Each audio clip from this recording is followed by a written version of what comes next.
Hi everyone. I just wanted to talk with everyone about a topic that I encounter a lot as a therapist.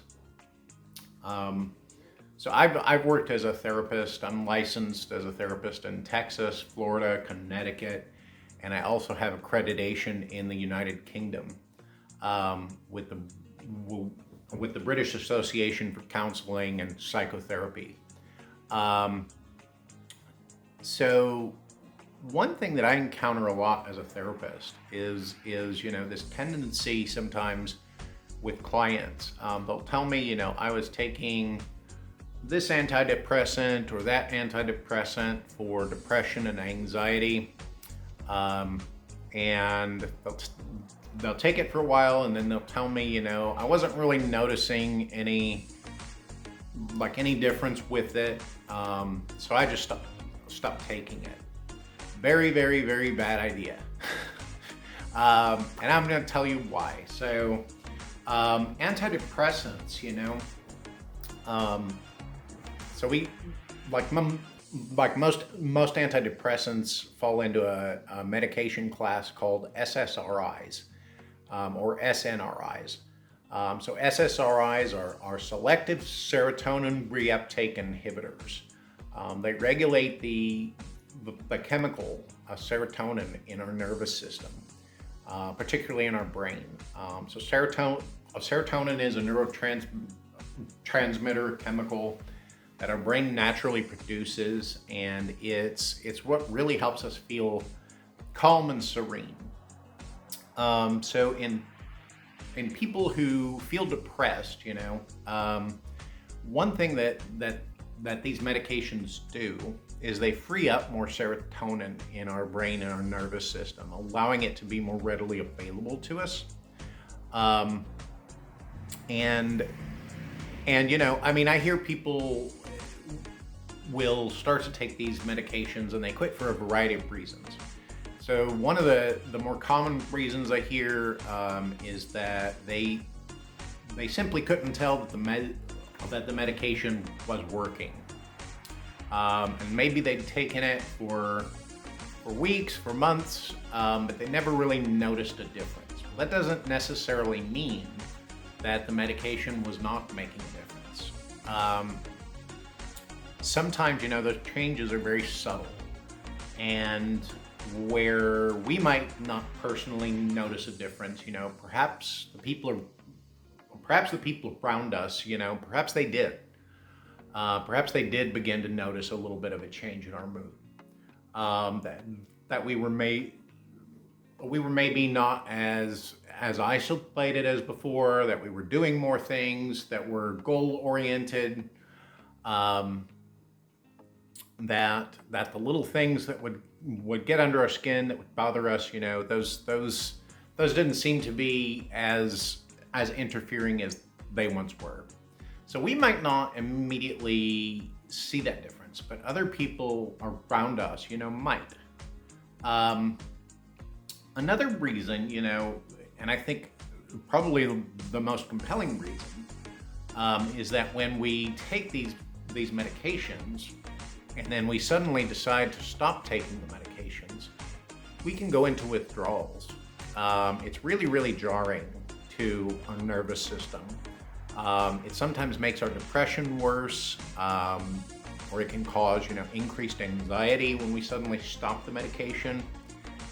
We really need to let a physician take us off of those medications, but preferably a psychiatrist. So a psychiatrist being,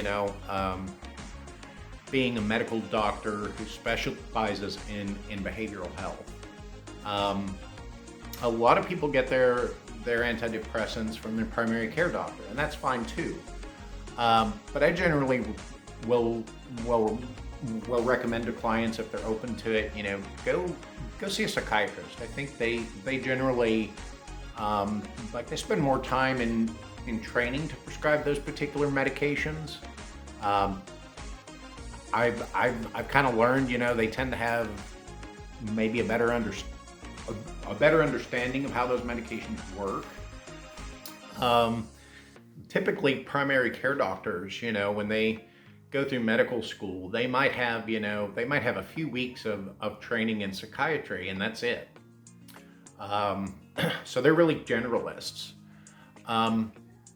But talk to a doctor, have them take you off the medication slowly, if that's what you choose to do, rather than trying to stop the medication yourself, because that can cause really nasty withdrawal symptoms. It can make our depression worse, anxiety worse.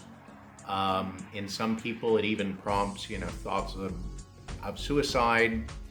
So if you've ever had thoughts of suicide in the past, choosing to stop your antidepressant without talking to your doctor might potentially bring those thoughts back. The other thing I might say is it's like I think these medications are a lot like any other medications. I mean, you go to your primary care doctor, and they might give you something for a cold. Well, I mean, it may or may not work. Sometimes they really have to find the right medication, and a lot of people get frustrated with that, because if the first medication, if it doesn't work, they say, I'm giving up, I'm not going back, I'm not going to take medication. But it's a lot like our physical health. I mean, sometimes we might not get an antibiotic that works the first time. So they might have to switch us to a different antibiotic, or even adjust the dosage on it. And sometimes, a good way of really knowing, which antidepressants might help us, is really if we've had, a family member that's done particularly well on an antidepressant. You want to be sure to discuss, any family history of anyone who's taken an antidepressant and how they reacted to it. That's important information for psychiatrists to know, because it can sometimes be an indicator of what might be helpful to you. So the other thing I might say, and I hear this a lot, I hear this a lot more from men than from women, but it's a very common concern, is that when they start taking an SSRI or an SNRI, SNRIs are serotonin, norepinephrine reuptake inhibitors. So they actually work on two neurotransmitters.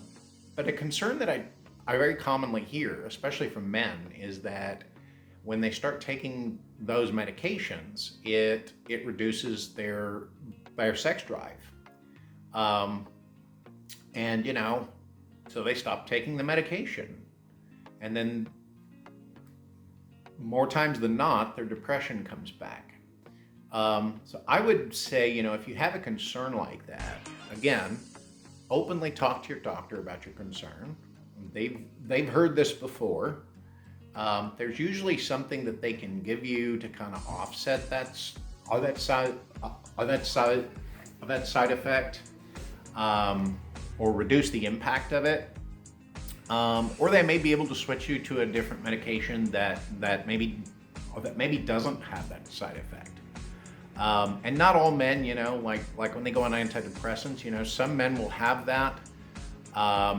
Some men will experience that side effect, and other men may not. So really, again, it's just a matter of finding the right match, the right medication for you, and sometimes even the right dosage. But please have those open discussions with your doctor. Don't just try to change your medications on your own, or reduce them, or stop taking them. That's not a good idea at all.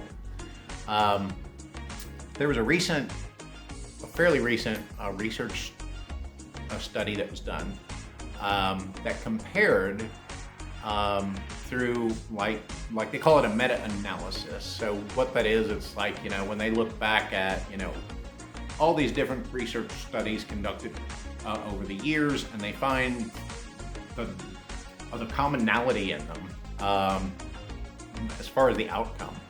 And when they conducted this meta-analysis, they actually found that for things like depression, a particular type of talk therapy, a cognitive behavioral therapy, or CBT, tends to have more of an impact on depression long term than antidepressant medications would. Now, that's not to deter you from talking to your doctor about medications. I think, there's a place for both. And one of the recommendations that they pretty commonly make is it tends to help our depression the most, or our anxiety the most, when we're doing both at once. So if your depression is particularly severe, or if you have even moderate depression, it might be beneficial to really talk to a doctor about the possibility of medication. I mean, they can't force you to take something, but you can have a discussion with them, see what you think, and then make a decision for yourself. But also, getting in with the right therapist, a therapist who uses, an approach like CBT, which focuses on our thinking and how our thinking impacts how we feel and behave. That's been shown to really be very beneficial to people with depression and anxiety. Please be sure to follow my channel. Be sure to give me a like. I'd love to know your thoughts on this. Feel free to comment below. But if you have any questions, if there's a particular topic you'd like me to discuss in future videos, be sure to let me know that as well. I'm always open to ideas, and I'd love to know yours. Hope everyone has a good rest of your week, and I will talk with you soon. You guys take care. Bye.